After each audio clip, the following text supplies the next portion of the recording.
चलो, तो हम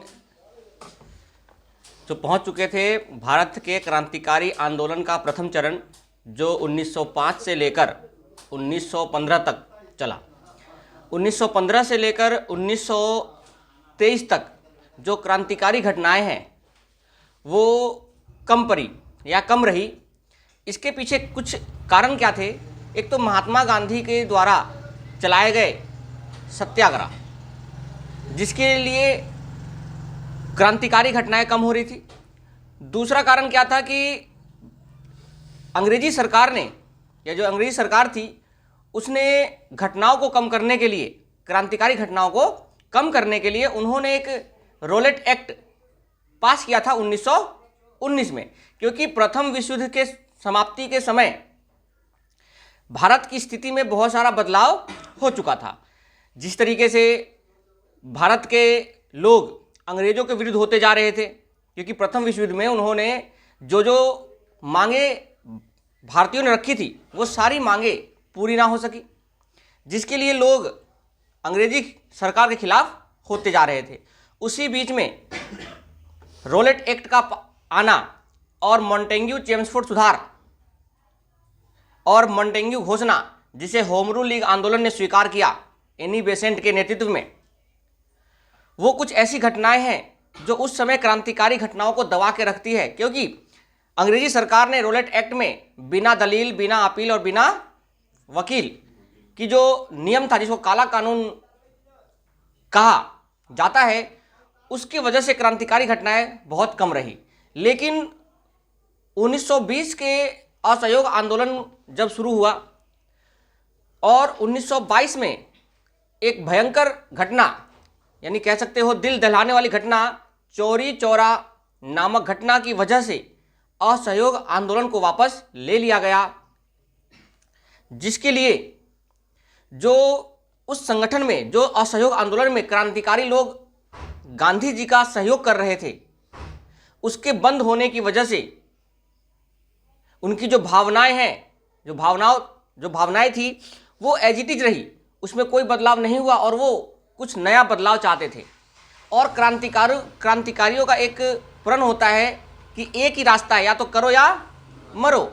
लेकिन गांधी जी के नेतृत्व में करो या मरो का जो विचारधारा है वो अभी नहीं, वो 1942 के आसपास आएगा।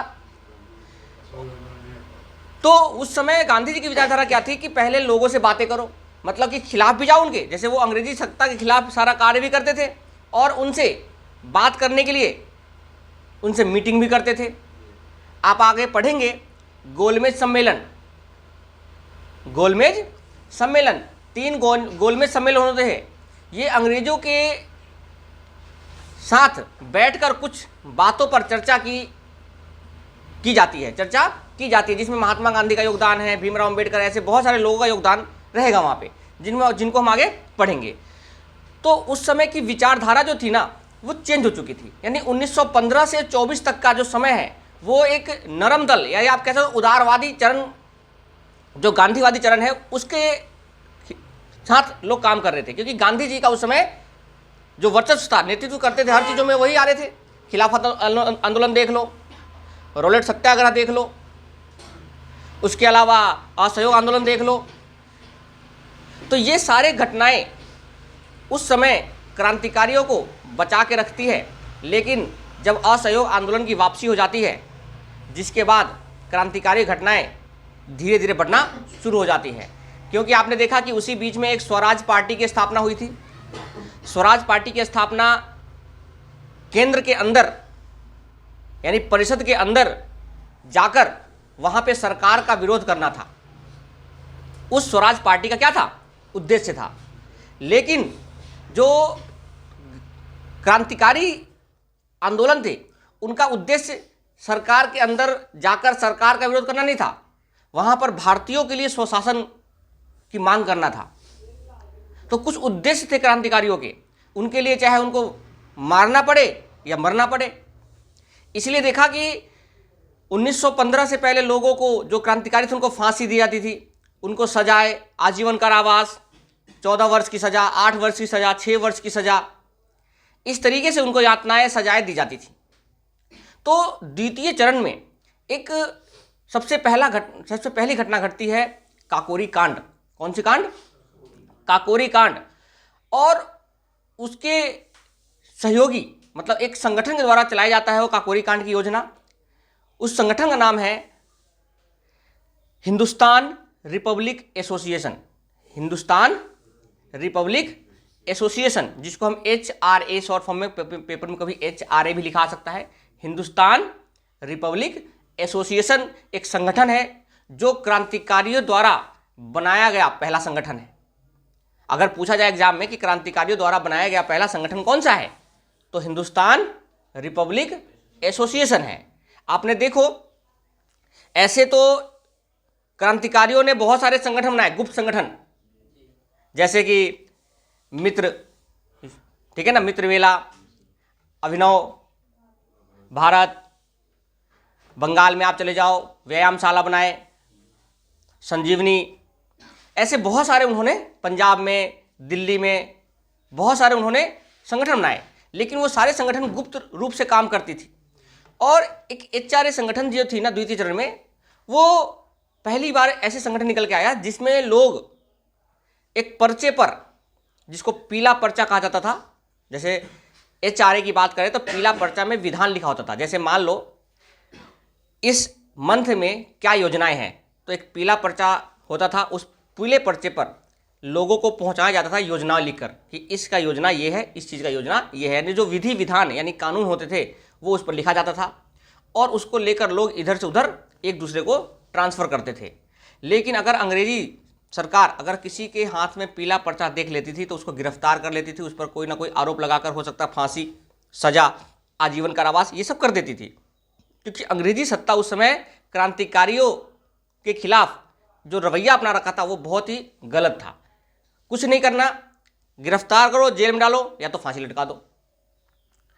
आपने देखा कि भगत सिंह, ऐसे काकोरी कांड में भी 4 लोगों को, राम प्रसाद बिस्मिल, इन लोगों को फांसी दी जाती है। ये सारी घटनाएं किसी कारण से होते हैं। उन सारे कारणों को हम देखेंगे वन बाई वन। तो क्या कारण थे, सबसे पहले बात करते हैं कि कौन कौन से कारण रहे काकोरी कांड घटने के लिए, यानी द्वितीय चरण में क्या क्या कारण रहे। तो पहला कारण तो यही है कि जो प्रथम चरण का जो क्रांतिकारी आंदोलन है उसको दबा दिया गया। क्यों? किसके वजह से दब गया? रॉलेट एक्ट की वजह से, क्योंकि रॉलेट एक्ट का आना एक काला कानून हो गया। दूसरा ये था महात्मा गांधी के असहयोग आंदोलन की वजह से, क्योंकि क्रांतिकारी दब रहे थे। भाई द्वितीय चरण को हम क्यों पढ़ना चाह रहे हैं? क्योंकि उस समय पहले चरण से द्वितीय चरण में ज़्यादा उग्र हो जाएंगे लोग, ज़्यादा हत्याएं ज़्यादा करने लगेंगे। अभी तो बम फेंकते थे, हत्याएं बच जाते थे, लेकिन अब मार के ही दम लेते हैं वो। तो द्वितीय चरण में और ज़्यादा लोग क्या हो गए? उग्र हो गए। तो पहला कारण ये रहा क्या कि जो प्रथम चरण का जो क्रांतिकारी आंदोलन है उसको दमन कर दिया गया, उसको खत्म कर दिया गया धीरे धीरे करके। दूसरा था रॉलेट एक्ट का आना। फिर मॉन्टेग्यू चेम्सफोर्ड सुधार में कहा गया कि हम भारतीयों के लिए कुछ योजना बना रहे हैं। उस सुधार में चुनाव की प्रक्रिया लाई गई, केंद्र में 2 साधन लाए गए, प्रांतों में द्वैत शासन लाया गया प्रांतों में। इन सब चीज़ों की हमने चर्चा कर लिया। ये सारे कारण थे वहाँ पर पहुँचने के। फिर महात्मा गांधी द्वारा असहयोग आंदोलन, जिसमें क्रांतिकारी युवाओं का भाग लेना, कॉलेज का बहिष्कार करना, स्कूल का बहिष्कार करना, सरकारी वकालत का बहिष्कार करना, असहयोग आंदोलन में सब कुछ हो चुका था। अब कुछ युवा ऐसे हो चुके थे जिनको स्वराज चाहिए था, जो युवा छोटे छोटे थे।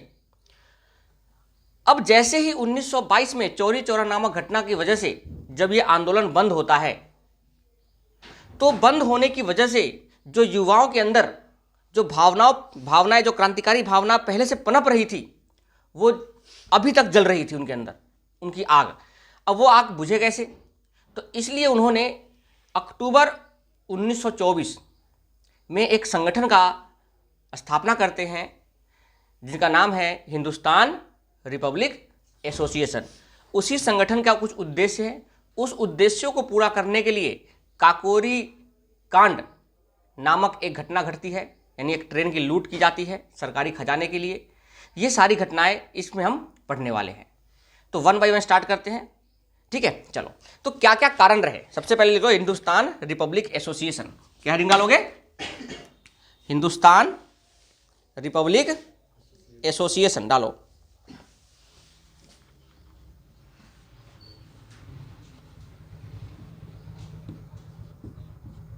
हिंदुस्तान रिपब्लिक एसोसिएशन, ठीक है, और ब्रैकेट में ही कर लेना काकोरी कांड। देखिए, जैसे ही काकोरी कांड नामक घटना घटेगी, इस हिंदुस्तान रिपब्लिक एसोसिएशन जो संगठन बनाया था, इसका भी दमन हो जाएगा, ठीक है, इसी कांड की वजह से। क्योंकि यहाँ पर जो मेन व्यक्ति थे उनको फांसी की सजा सुनाई जाती है, और उसमें से एक व्यक्ति बच जाते हैं, चंद्रशेखर आज़ाद।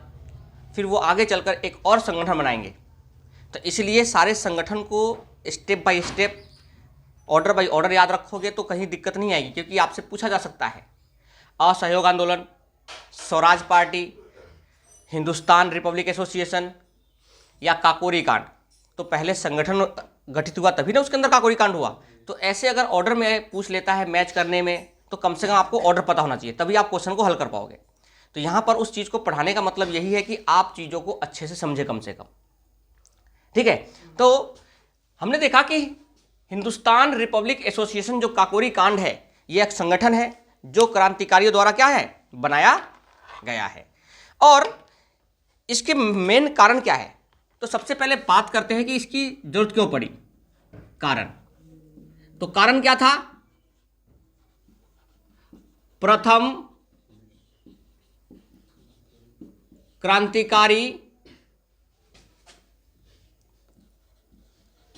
चरण का दमन हो गया। दमन मतलब क्या होता है? खत्म कर दिया गया, ठीक है। इसके अंदर क्या हुआ था? क्रांतिकारियों को क्या दिया जाता था? क्रांतिकारी को फांसी,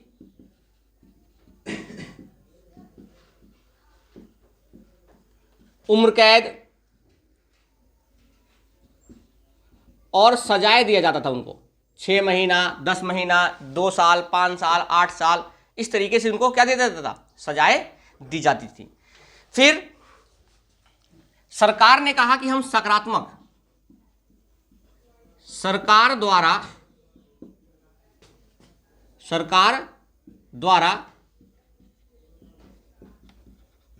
सकारात्मक माहौल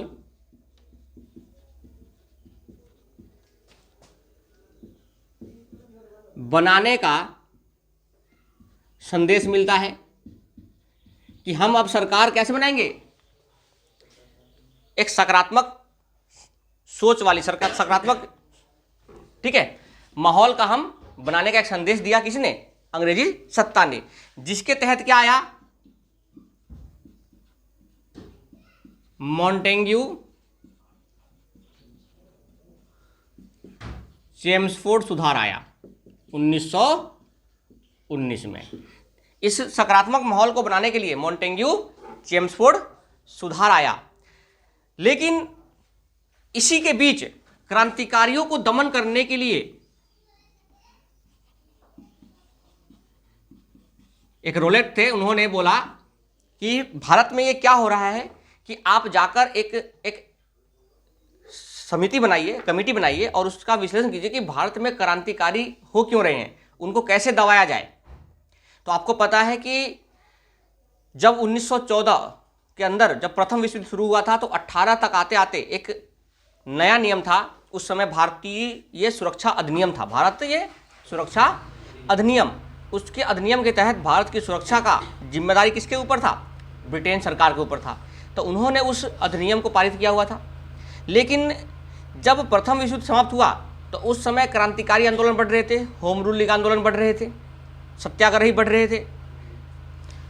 तो उन्होंने सोचा कि क्यों ना इस भारत सुरक्षा अधिनियम है उसको हम चेंज कर देते हैं, उसी के अंदर कुछ नया नियम कानून ला देते हैं जो भारतीयों को भी पता रहेगा। तो इसीलिए उन्होंने क्या लाया? रोलेट एक्ट लेकर आए। तो भारतीय सुरक्षा अधिनियम जो भारत की सुरक्षा के लिए था, उसको उन्होंने रोलेट एक्ट के में अंदर सम्मिलित कर दिया और इसको काला कानून कहा गया। तो यहां पर क्रांतिकारी दमन के लिए, क्रांतिकारी दमन के लिए रोलेट एक्ट का पास होना, और जैसे ही रोलेट एक्ट पास हुआ उस समय कौन सा कांड हो गया? जलियांवाला बाग हत्याकांड हो गया। जलियांवाला बाग हत्याकांड हो गया।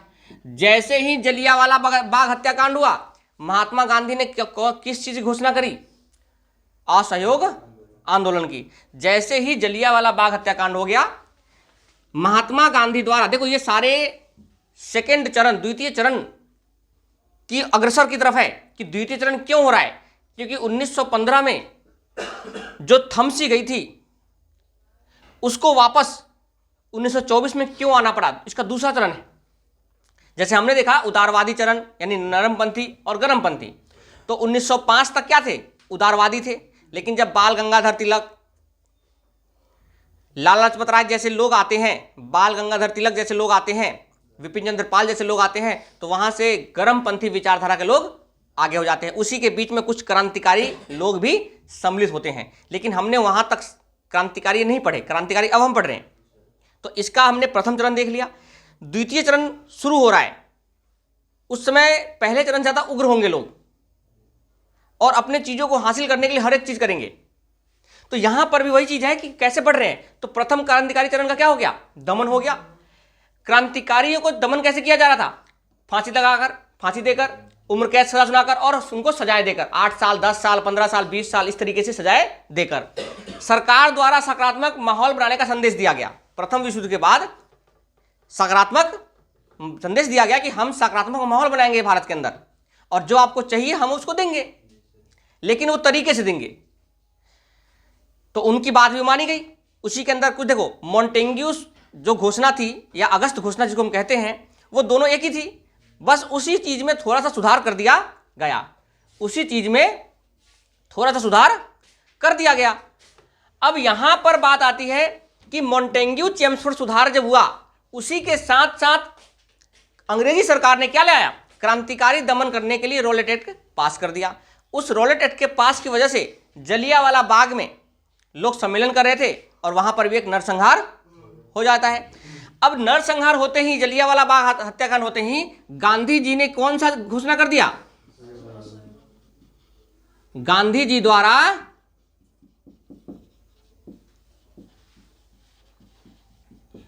असहयोग आंदोलन की घोषणा। और घोषणा तो कर दिया, लेकिन 1922 में असहयोग आंदोलन क्या हुआ?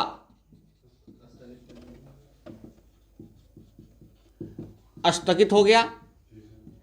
और स्थगित होने से शामिल युवा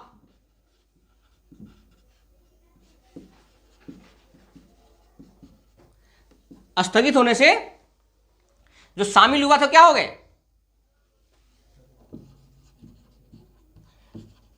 पुनः क्रांतिकारी बन गए, यानी क्रांतिकारी कार्य करने लग गए। आपको पता है कि जैसे ही चौरी चौरा नामक घटना में पुलिस को जिंदा जलाया गया, तो वो भी एक क्रांतिकारी घटना ही थी कि पूरे जेल को यानी पूरे पुलिस थाने को जला दिया गया। ये भी तो एक घटना ही थी क्रांतिकारी। तो लोग क्या हुए थे कि क्रांतिकारी भावनाएं उनके अंदर पहले से थी, लेकिन महात्मा गांधी जी की वजह से वो क्रांतिकारी घटनाएं अंजाम नहीं दे पा रहे थे। लेकिन चौरी चौरा नामक घटना से, कांड से क्या हो गया? युवाओं को पुनः क्रांतिकारी कार्य करने में लग गए। और स्थगित क्यों करना पड़ा, इसकी हमने चर्चा कर ही लिया था। कौन से कांड की वजह से? चौरी चौरा नामक कांड की वजह से यह स्थगित करना पड़ा। तो ये कुछ कारण थे किसके? द्वितीय चरण में। अब जब ये कारण बन के आए तो एक संस्थापना होता है हिंदुस्तान रिपब्लिक एसोसिएशन का, एक संगठन है जिसकी स्थापना करते हैं कौन? सचिंद्र सान्याल। कौन? सचिंद्र सान्याल एक क्रांतिकारी है जो इनका संगठन का स्थापना करते हैं। ठीक है, जिसके अंदर और भी सदस्य चंद्रशेखर आजाद, भगत सिंह, राम प्रसाद बिस्मिल, राजेंद्र लाहिड़ी, अशफाक उल्लाह खां, इन सबको फांसी की सजा हुई थी। अशफाक उल्लाह खां, रोशन सिंह, भगवती चरण बोहल, ऐसे कुछ नाम है जो इसमें सदस्य बने। अभी लिख लेंगे, लिखना नहीं है सब नाम। और इनमें से कुछ लोगों को फांसी की सजा सुनाई गई। उनका उद्देश्य क्या था? वही क्रांतिकारी करना, एक भारत को संघ बनाना, नई कानून यानी नए संविधान का मांग करना, स्वराज की मांग करना।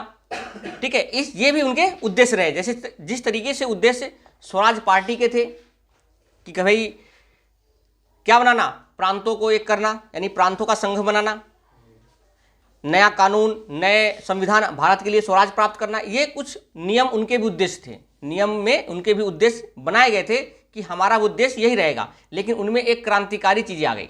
अब क्रांतिकारी योजनाएं बनाना, अब वो क्या करते थे? उनके लिए लोगों को प्रशिक्षण देते थे, लोगों को सिखाते थे क्रांतिकारी चीज़ें कैसे की जाती है। और उनके लिए धन भी चाहिए होता है कि भाई आप बताए कि बम गोले बारूद तो फ्री में आते नहीं थे, तो उनके लिए धन चाहिए होता है।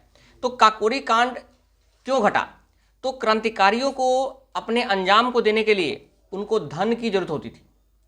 तो धन की जरूरत को पूरा करने के लिए वो दो कार्य करते थे। पहला कार्य तो लूट करते थे वो, और दूसरा कार्य चंदा। अगर कोई चंदा दिया तो ठीक है, नहीं दिया तो कोई बात नहीं है। लेकिन दूसरा कार्य वो करते थे फिर क्या? लूट। यानी जो गलत लोग होते थे उनसे वो क्या करते थे? लूट करते थे। इसी लूट की वजह से काकोरी कांड होने से पहले जो क्रांतिकारी थे उन्होंने दो जगह लूट कर रखा था। लेकिन काकोरी कांड क्यों लूटे जाते थे? काकोरी कांड एक ट्रेन थी एक, उस काकोरी कांड का मतलब है एक ट्रेन है। काकोरी जगह है एक लखनऊ के पास, 10-12 किलोमीटर दूर है काकोरी जगह एक। वहाँ पर इस ट्रेन को लूटा गया। वो ट्रेन जा रही थी सहारनपुर लखनऊ। सहारनपुर लखनऊ 8 डाउन ट्रेन का नाम था। कभी कभी ट्रेन का नाम पूछ लेता है, किस जगह पे हुआ, किस दिन हुआ, इस योजना किसने बनाई, ठीक है, कौन कौन से लोग शामिल है, कौन कौन से लोगों को फांसी दी गई, ये सारे चीज़ों को समझना है। ठीक है, ये इसलिए समझा रहा हूँ ताकि आपको वो कहानी समझ में आए कि लोग क्रांतिकारी क्यों बन रहे दूसरे चरण में। तो भाई ये सारे कारण थे, आपने पढ़े ये सब चीज़ें तो पहले ही पढ़ लिया। तो यही कारण क्या बने? क्रांतिकारी आंदोलन को बढ़ावा देने के लिए दूसरे चरण में बढ़ गए। और इन्हीं की वजह से एक संगठन आयोजित होता है जिसका नाम क्या है? Hindustan Republic association. तो ये लिख दो, मिटा लो उसको। तो कारण हमने देख लिया। उस कारण के बाद हिंदुस्तान रिपब्लिक एसोसिएशन का गठन होता है, संगठन है जिसका गठन होता है अक्टूबर 1924 में। क्योंकि इस समय महात्मा गांधी जेल से आ चुके थे। जब उनको 1922 में गिरफ्तार किया जाता है चौरी चौरा नामक कांड की वजह से, तो महात्मा गांधी को फरवरी 1924 में छोड़ दिया जाता है बीमारी की वजह से। तो जब आते हैं तो उन्होंने देखा, आपने पढ़ा भी, कि स्वराज पार्टी को वो बहिष्कार करते हैं कि स्वराज पार्टी नहीं बननी चाहिए। लेकिन उनकी विचारधारा से लोगों को, जो लोग थे वो थोड़ा सा आकर्षित हो चुके थे। तो उन्होंने कहा ठीक है, हम इसकी मान्यता देते हैं। तो उसको मान्यता मिल गई। तो गांधी जी की विचारधारा पे लोग अब चलना नहीं चाह रहे थे। इसलिए देखना, आगे मैंने बताया भी था कि महात्मा गांधी इस घटना के बाद जो आंदोलन है या सहयोग कोई भी चीज़ करते हैं उसमें से अपना जो नेतृत्व करता है वो पूरा इन्वॉल्वमेंट नहीं रहेंगे, वहाँ से धीरे धीरे पीछे हटते चले जाएंगे। और एक समय ऐसा आएगा कि वो कांग्रेस से इस्तीफा दे देंगे। एक समय ऐसा आएगा जब महात्मा गांधी क्या करेंगे? कांग्रेस से इस्तीफा दे देंगे। कैसे कांग्रेस में सम्मिलित हुए, लेकिन जब लोगों को लगा कि इनकी विचारधारा और क्रांतिकारियों की विचारधारा अलग हो गई, तो उन्होंने धीरे धीरे वहाँ से क्या करना शुरू कर दिया? अपने जो भागीदारी है उसको कम करना शुरू कर देंगे। और एक समय ऐसा आएगा कि वो कांग्रेस से क्या करेंगे? इस्तीफा दे देंगे। लेकिन अभी भी लोग, क्योंकि सबसे बुजुर्ग कह लो आप या सबसे एक्सपीरियंस कह लो उनको, उसकी वजह से लोग उनको हमेशा भागीदारी में साथ रखते थे। भले ही वो कांग्रेस सदस्य नहीं थे, लेकिन दिल्ली चलो, Cripps mission, cabinet mission, Mountbatten, सब में उनका योगदान रहा। तो यहां पर हमने देखा कि हिंदुस्तान रिपब्लिक एसोसिएशन काकोरी कांड एक संगठन है,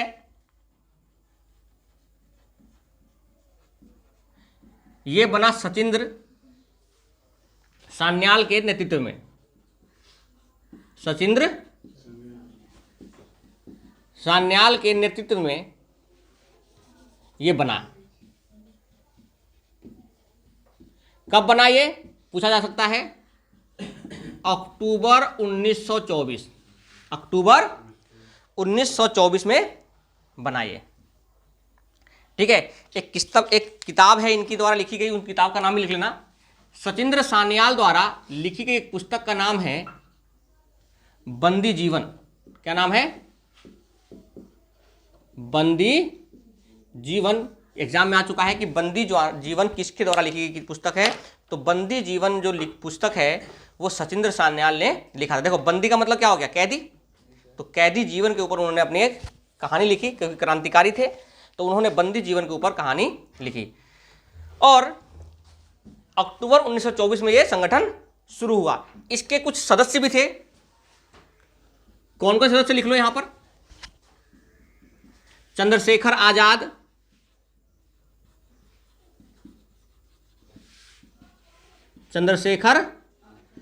चंद्रशेखर आजाद एक ऐसे व्यक्ति थे क्रांतिकारी जो कभी भी अंग्रेजों के हाथ नहीं आए, और कभी भी अंग्रेजों के हाथ नहीं आए, और इन्होंने खुद को गोली मार ली थी। इन्होंने खुद को गोली मार ली थी।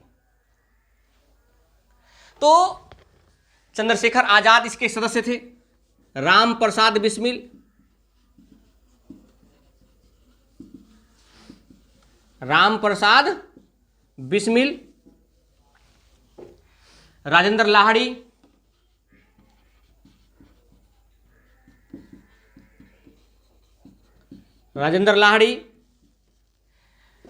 अशफाक उल्लाह खां,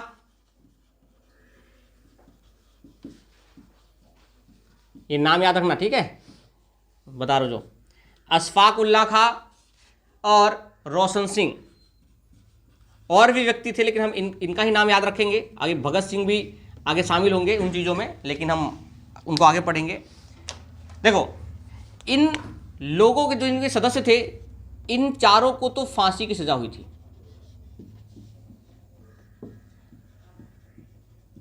और इन्होंने खुद को गोली मार ली थी।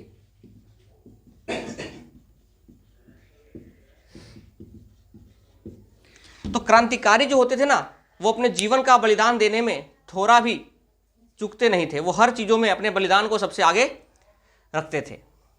जैसे हमारे गौरव सेठ है, सबसे आगे क्रांतिकारी है, जीवन दान करने के लिए तत्पर है गौरव, क्रांतिकारी। भगत सिंह, चलो। तो हमने देखा कि ये कुछ सदस्य थे। हमने इनका नाम ही क्यों पढ़ा? और भी सदस्य थे उस संगठन में, लेकिन ये सदस्य वो है जिनका एग्जाम में आपके द्वारा पूछा जा सकता है कि किन किन को फांसी मिली थी, इनमें से किसको नहीं मिली।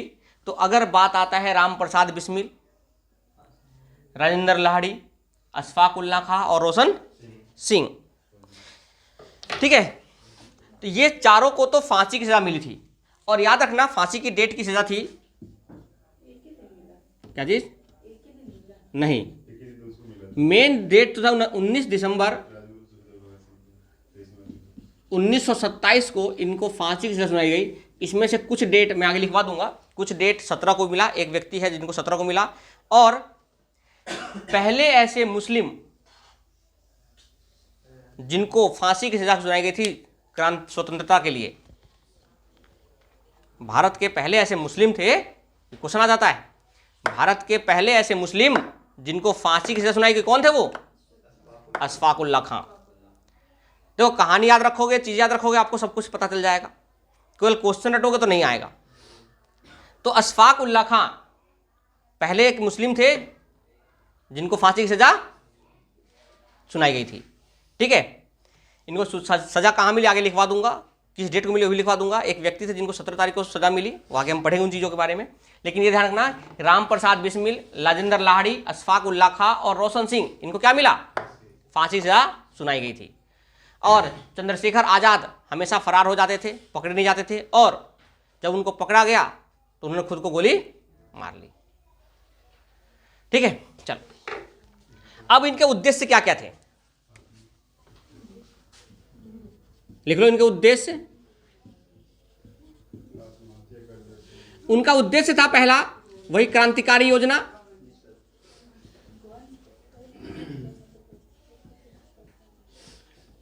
क्रांतिकारी योजना। दूसरा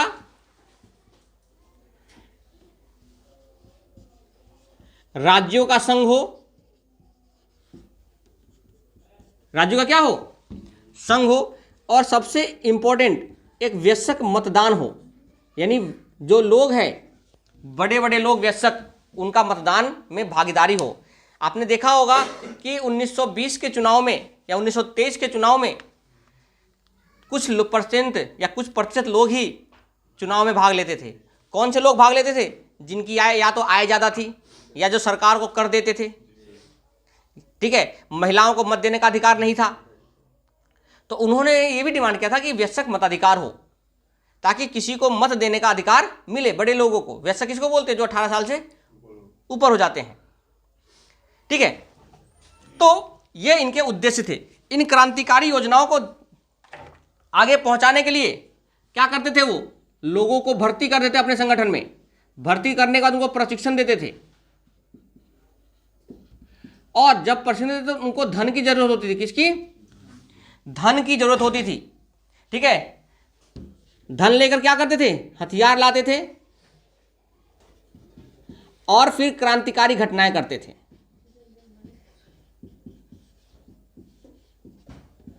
या क्रांतिकारी आंदोलन कह लो, वो करते थे। अब देखो, धन वो दो तरीके से लाते थे, या तो वो चंदा मांगते थे या तो वो लूट करते थे। या तो वो चंदा मांगते थे या तो वो लूट करते थे। और इसी लूट की वजह से जो इस संगठन है वो एक काकोरी नामक योजना को अंजाम देते हैं। ठीक है, और ध्यान रखना, जो इस संगठन है उस संगठन का एक विधि होता था, विधि विधान, यानी जो कानून होते थे, नियम कानून, उनको क्या कहा जाता था, पीला। यानी जो नियम और कानून होते थे उस संगठन के, उसको जब लोग लेकर जाते थे एक दूसरे के साथ, तो उसको पीला पर्चा, वो पीले पर्चे पर लिखा जाता था, इसलिए नाम क्या है उसका, तो पीला पर्चा। तो पीला पर्चा जो संबंधित है वो किससे संबंधित है, हिंदुस्तान रिपब्लिक एसोसिएशन HRA से संबंधित है। ठीक है, अब यहां पर हमने एक पीला पर्चा देख लिया, उनके उद्देश्य देख लिए। उन उद्देश्यों में मेन क्या है, चंदा और लूट। तो काकोरी कांड जो होते हैं वो धन की वजह से ही होता है। ठीक है, उसमें राम प्रसाद बिस्मिल थे। ठीक है, जो ट्रेन में बैठकर जाया करते थे, तो वो हर बार देखा करते थे कि इसमें सरकारी खजाना जाता है। क्या जाता है, सरकारी खजाना का मतलब क्या है, जैसे रेलवे टिकट का पैसे इकट्ठा हुआ। ठीक है, और भी जो खजाने हैं उनको लेकर जो सरकारी राजस्व है उसमें उसको डाला जाता था। तो उन्होंने बहुत बार ऐसा देखा, तो उन्होंने ही ये योजना बनाई थी अपने घर में बैठकर कि इस योजना को अंजाम देते हैं। उससे पहले उन्होंने 2 योजना पहले भी लूट कर रखा था, लेकिन ये गिरफ्तार क्यों हुए, इन पे सज़ा क्यों चलाई गई। तो क्या हुआ कि संगठन में थे और उसमें से एक व्यक्ति थे, उस ग्रुप में शामिल 10 लोगों का ग्रुप था जो काकोरी कांड में शामिल था। 40 लोगों को गिरफ्तार किया गया, 27 पर केस चला, 4 को फांसी की सजा सुनाई गई और कुछ लोगों पर छोटी मोटी सजाएं देकर छोड़ दिया गया। 4 लोगों को फांसी इसलिए दी गई क्योंकि ये सबसे ज़्यादा क्रांतिकारी योजनाओं में शामिल होते थे। उसमें ट्रेन में जा रहे एक यात्री की मृत्यु हो जाती है गोली लगने की वजह से, गलती से मृत्यु जाती है, उस गलती की वजह से उनको फांसी की सजा और लोगों को सजा सुनाई जाती है। ठीक है। तो इनके उद्देश्य क्या थे?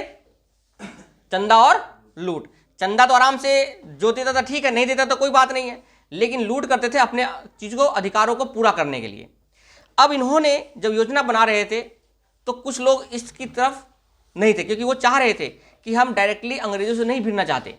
भाई अभी इनके संगठन इतना मजबूत नहीं है, ना ही इनके लोग इतने ज़्यादा संगठन में है कि लोग इनको मदद करेंगे।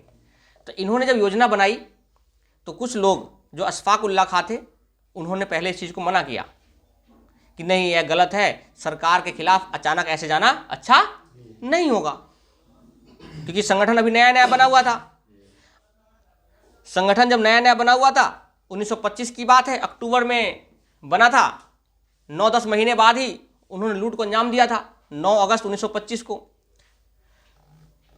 और अशफाक उल्लाह खां उस समय मना कर रहे थे कि अभी सरकार से डायरेक्टली भिड़ना अच्छा नहीं है, उसको आप सपोर्ट नहीं कर रहे थे। लेकिन जब उन्होंने बताया कि अगर हम लूट करते हैं तो हमारे खजाने में एक तो धन आएगा, दूसरा जो HRA की छवि है वो बढ़ जाएगी कि भाई जो क्रांतिकारी है उन्होंने लूट करके देखो अपनी चीज़ों को बड़ा बना रहे हैं। तो उनकी इन चीज़ों को मानते हुए राम प्रसाद बिस्मिल की और लोगों ने इस योजना में शामिल हो गए।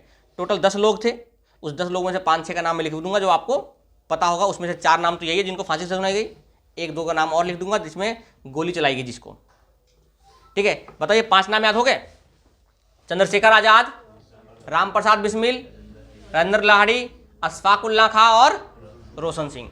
ये 5 नाम है, 2-3 नाम और ऐड हो जाएंगे तो टोटल 10 लोग हो जाएंगे, ठीक है। चलो आगे लिखो याद तो इसको। तो सचिंद्र सिन्हाल कौन थे? इस संगठन के नेतृत्वकर्ता। अब देखो, लेकिन अभी तक सचिंद्र नाथ सिन्हा सन्याल का कोई नाम तो बस एक संगठन बना दिया और चले गए, नहीं ऐसा नहीं था। जब ये पीला पर्चा लेकर जा रहे थे तो इनको गिरफ्तार कर लेते हैं पुलिस वाले। इनको क्या करते हैं, जब गिरफ्तार कर लेंगे तो मेन जो अब बनेगा नेतृत्वकर्ता वो बनेगा राम प्रसाद बिस्मिल, यानी सारा जो कार्यभार है वो किसके सर पे चला जाता है? राम प्रसाद बिस्मिल के। तो लिख लो ये बात लाइन कि सचिंद्र सान्याल, सचिंद्र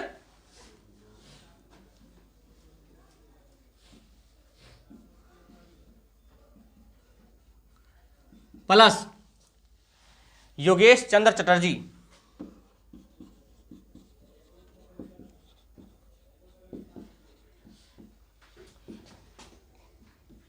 ब्रैकेट में लेना, पीले पर्चे के साथ गिरफ्तार कर लिए गए। पीले पर्चे के साथ क्या कर लिए गए? गिरफ्तार कर लिए गए। और पूरा कार्यभार किस पर आ गया? राम प्रसाद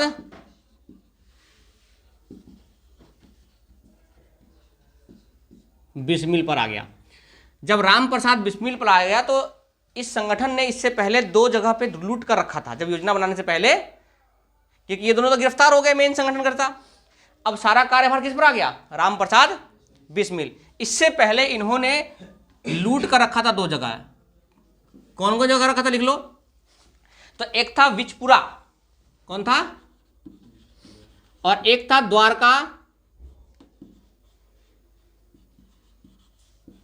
द्वारकापुर, कौन था? 2 जगह पर इन्होंने पहले से ही लूट कर रखा था। अब लूट कर रखा था तो इनके मन में कहीं ना कहीं पैसा आ रहा था। अचानक काकोरी कांड नहीं घटता है, काकोरी कांड घटना अचानक नहीं घटता है, इसके पहले कुछ कारण बने, क्योंकि इनको पैसे चाहिए थे, धन चाहिए था क्रांतिकारी चीज़ों को, संगठन को बढ़ाने के लिए, क्योंकि बम गोले बारूद तो पैसे से आते थे। तो यहां पर आया लूट की बात। तो लूट इससे पहले इन्होंने 2 कर रखा था। अब क्या हुआ, लूट कैसे बनी? तो इसकी योजना बनाए। तो योजना बनाने में किसका हाथ है? राम प्रसाद बिस्मिल। सचिदानंद जो थे ना, सचिंद्र साने, तो जेल में चले गए, गिरफ्तार हो गए, तो योजना में थोड़ी रहेंगे। सारा कार्यभार कौन संभाल रहा है? राम प्रसाद बिस्मिल। तो राम प्रसाद बिस्मिल ने योजना बनाया। ठीक है, कब योजना बनाया? 8 अगस्त 1925 को। ठीक है, घर पर ही, अपने घर पर ही ये योजना बनाते हैं 8 अगस्त 1925, और 9 अगस्त 1925 को काकोरी लूट हो जाता है, काकोरी कांड जिसको हम बोलते हैं। तो काकोरी कांड का डेट पूछता है कि काकोरी कांड किस वर्ष घटी? 1925 में। मंथ कौन सा पूछेगा? अगस्त। और योजना कब बनी थी? 8 अगस्त। ठीक है, तो इसमें 10 लोग शामिल थे। कितने लोग शामिल थे? 10 लोग शामिल थे, जो शाहजहांपुर से ट्रेन में सवार हुए। कहां से सवार हुए? शाहजहांपुर से ट्रेन में सवार हुए। ठीक है, और ट्रेन कहां से कहां जा रही थी लिख लेना, लखनऊ सहारनपुर। ठीक है, यहां से लिख लो, सहारनपुर लखनऊ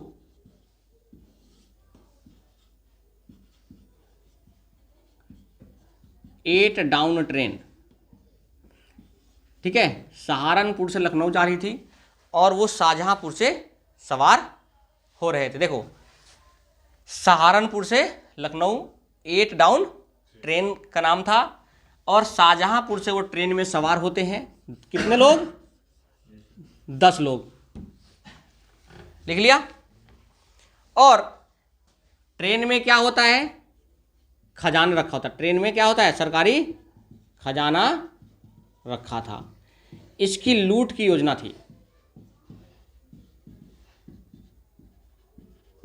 सरकारी खजाने को लूटना है, उनका क्या था? योजना था।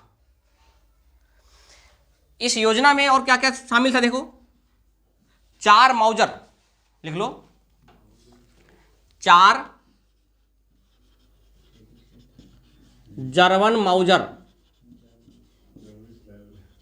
4 जनवर मौजर यानी पिस्तौल। ठीक है,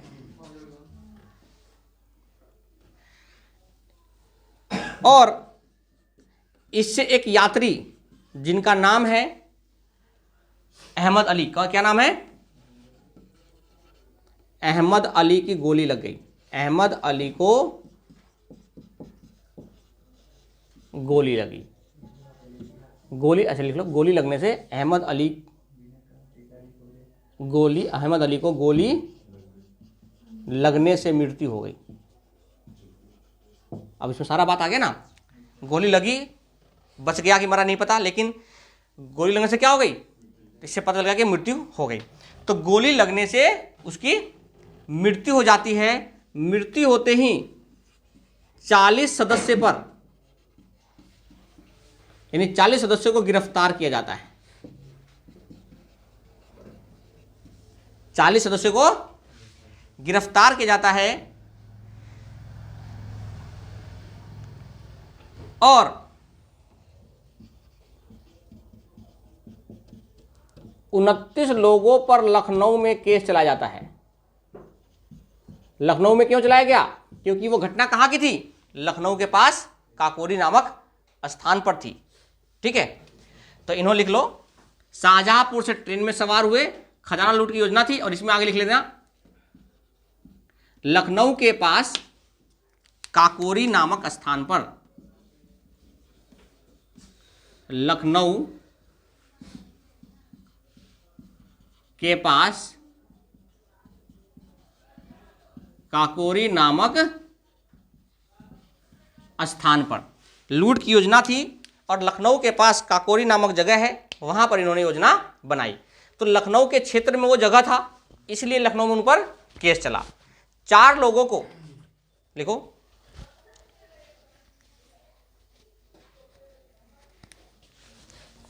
4 लोगों को फांसी की सजा और शेष को सजाएं मिली। वैसे ही 29 लोगों पर केस चला, 4 लोगों को फांसी की सजा सुनाई गई। उन 4 लोगों का नाम अभी लिखेंगे, 10 में से बताऊंगा चीजों को। 4 लोगों को फांसी की सजा सुनाई गई।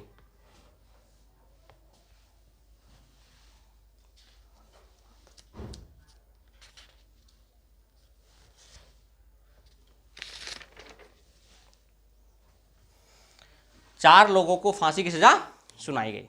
अब ये 4 लोग कौन कौन से थे, इनका नाम पूछ लेता है पेपर में, मिला दो इसको। चलो, तो सचिंद्र नाथ सान्याल और योगेश चंद्र चटर्जी को पीले पर्ची के साथ जब सरकार गिरफ्तार कर लेती है, उसके बाद सारा कार्यभार राम प्रसाद बिस्मिल के पास आ जाता है और 8 अगस्त को उन्होंने एक लूट की योजना बनाई, क्योंकि राम प्रसाद बिस्मिल जब अक्सर ट्रेन में जाते थे वो ये देखते थे कि इस ट्रेन में क्या जाता है, सरकारी खजाने का भंडार यहाँ पर लेकर जो सरकारी राजस्व है उसमें जाता था जमा होने के लिए।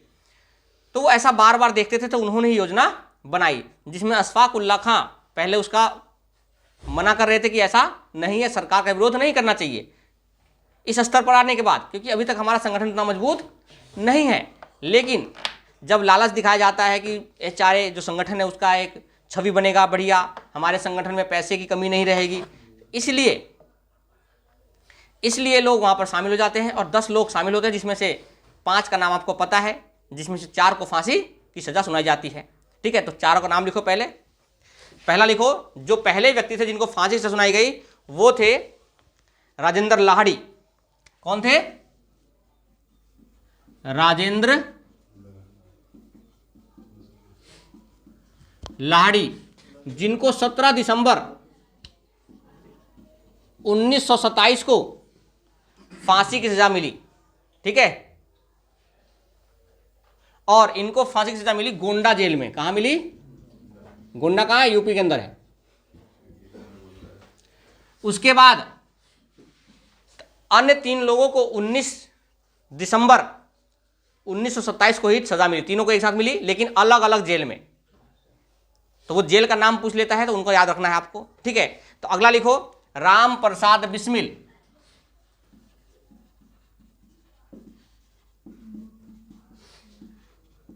इनको सजा मिली 19 दिसंबर 1927 को। नहीं, इनको मिला गोरखपुर में, गोरखपुर के जेल में। ये भी यूपी के अंदर है ना, ये सब आसपास है, गोंडा गोरखपुर ये सब आसपास है। गोरखपुर जेल में इनको क्या मिली? सजा मिली। तो फांसी की सजा मिली कब? 19 दिसंबर को। तो आप बताओ, काकोरी कांड में सबसे पहले व्यक्ति जिनको फांसी की सजा मिली? राजेंद्र लाहड़ी, याद रखना नाम। ठीक है, और दूसरे व्यक्ति कौन थे? अगर जो दरोगा की तैयारी कर रहे हैं उनके लिए तो डेट भी याद होना चाहिए और कौन सा जेल है वो भी याद होना चाहिए। जो अन्य की तैयारी कर रहे हैं तो उसमें से नाम याद रखोगे 4 तो आराम से काम हो जाएगा। तो डिपेंड करता है कि आप किस लेवल की तैयारी करो, उस लेवल तक आप याद रखोगे। लेकिन आप ज़्यादा याद रखोगे तो हर एक लेवल के क्वेश्चन को आप आराम से सोल्व कर सकते हो। जब आपने क्रांतिकारी गतिविधियां पढ़ी थी तो उसमें ये नाम आपने देखा होगा, जो क्वेश्चन थे उसमें पढ़ा होगा ना आपने चीज़ें, और बिल्कुल थे ऐसे।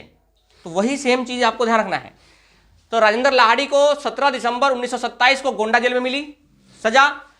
राम प्रसाद बिस्मिल को 19 दिसंबर 1927 को कहाँ मिला? गोरखपुर में। अशफाक उल्ला खां, तीसरा कौन थे?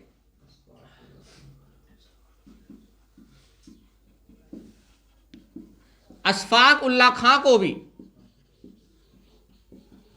19 दिसंबर 1927 को फांसी सजा मिली। और कहां? फैजाबाद जेल में। कहां पे? ये सारे लखनऊ के आसपास है, फैजाबाद जेल में इनको सजा मिली। एक बच का कौन? रोशन सिंह।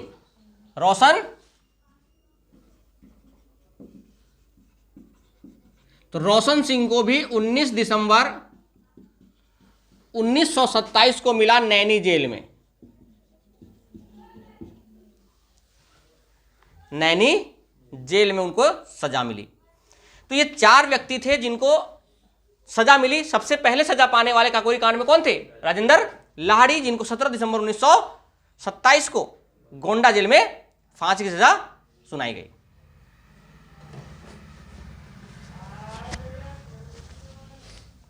ठीक है। चंद्रशेखर आजाद फरार हो गए, लिख सकते हो आप, चंद्रशेखर आजाद क्या हो गए, फरार हो गए। एक व्यक्ति का नाम और लिख लो, या दो व्यक्ति लिख लो। एक है मन्नमनाथ, मन्नमनाथ, मन्नमनाथ गुप्ता, ठीक है।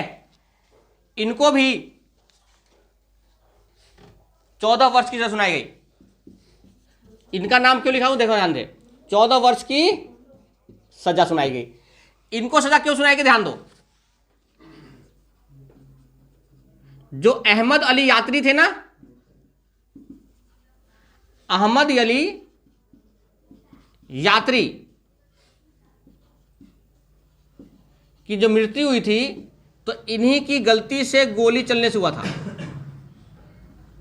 यानी गोली चलाने वाले कौन थे, मन्नमनाथ गुप्ता थे, जिन्होंने गोली चलाया था, जिसकी वजह से अहमद अली नामक एक यात्री की मृत्यु हो गई थी, ठीक है। अब इन पर कुछ केस चला था, तो इनकी तरफ से कौन, एक कमेटी बैठाई गई थी, एक अध्यक्ष थे, एक समिति बनाई गई, तो उस समिति का नाम पूछ लेता है। और सरकार की तरफ से कौन लड़ रहे थे, तो लिख लो, गोविंद बल्लभ पंत, गोविंद बल्लभ पंत अध्यक्ष थे। इनको बचाव के लिए, इन सारे जो लोग थे, इनकी बचाव के लिए जो वकालत कर रहे थे, तो उनके अध्यक्ष थे, एक समिति बनाई गई उसके लिए, बल्लभ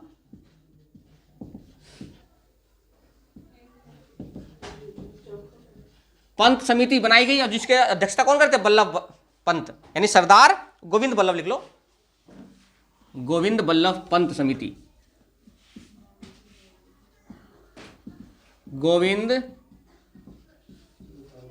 बल्लभ पंत समिति बनाई गई इनकी बचाव के लिए।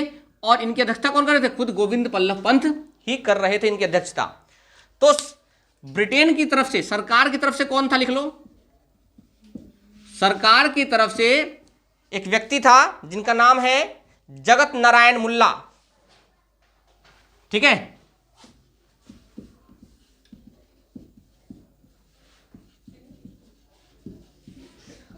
जो सरकार की तरफ से वकालत कर रहे थे इनके खिलाफ, ठीक है।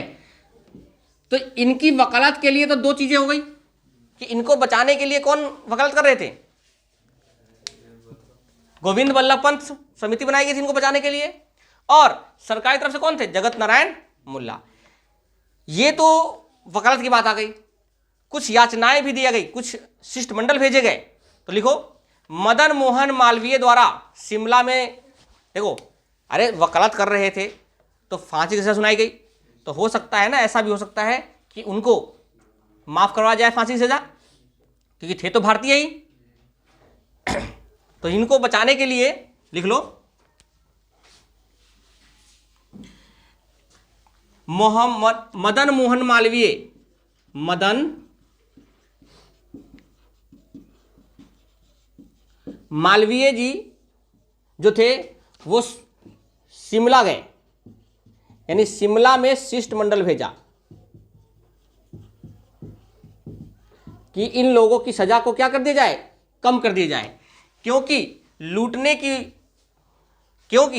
लूट की वजह से आप किसी को फांसी नहीं दे सकते। अगर किसी ने कुछ लूटा है तो आप फांसी थोड़ी दे दोगे।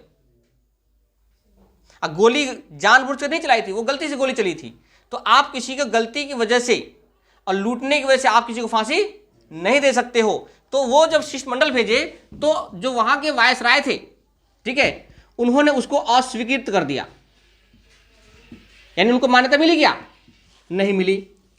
दूसरी बार एक और थे ठाकुर मंजीत सिंह, ठाकुर मंजीत सिंह। देखो, जब शिष्टमंडल भेजा तो उन्होंने सोचा कि ठीक है, नहीं बात मान रहे, तो उन्होंने अब केंद्रीय परिषद में गुहार लगाई। कहां पे, केंद्रीय विधान परिषद।